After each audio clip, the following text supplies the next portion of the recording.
Oh, ma, tingin dito. Yan ang aking mahal. Aking may bahay. Ano siya, naghahawak ng akalay aso, yung palay biik.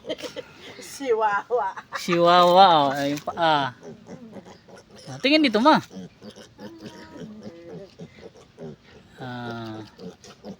Maulog ikaw, maulog. Yan. Bibenta daw niya yan. 20 mil daw ang isa niyan.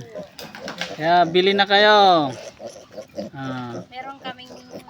Yan ang bagong pet shop ng aking mahal. Yan ah. Ay, hindi ating to. Aray ko. Hindi po amin yan. Kami lang po ang nangangalaga pag may problema sa ang baboy. Dito po agad ako to the rescue. Nakakatuwa at ang paa ay dalawa lang. Tabahan yan, no? Inborn. Tigid na kahit kung sa Bisaya na ay siya at sa ganyan tawag anan diri o Sinyal. Sinyal, ah. berating. Ang galing niya no, talagang nakakataya siya. Nung hindi siya nakadidi naman siya ng ina Ano niya. yan? Ilabas mo nga siya kung ano yung nakakatayo din siya pagka ano. 4 na araw hindi na siya pinapadidi kasi hindi niya na siya Yan. Oh. Oh, tingnan niyo guys. Oh. yung puso niyang inaano niya.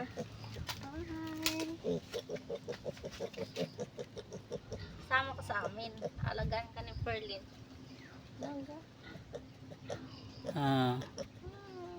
Kung may gustong bumili, 20 mil daw yan. 1 million yan, pang paswerte. Pampaswerte ng farm. Ba yung may balot? Opo. Nanay siya balot. Paggawas. O yun ang unang naggawas ang iyang Yan. lubot nga. Si ating nag-caretaker dito sa mga baboy. Magaling mag-alaga yan. Yan lang ang inahin pero parang hindi backyard ang inahin. Malalaki. Ang linis pa ng farm. Papadagdag pa yan ng baboy.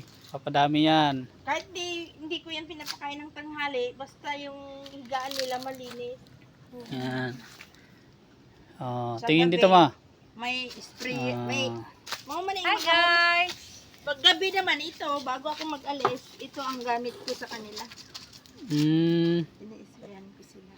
Wag lang Para walang lamok. yung amoy, delikado din yan sa baboy.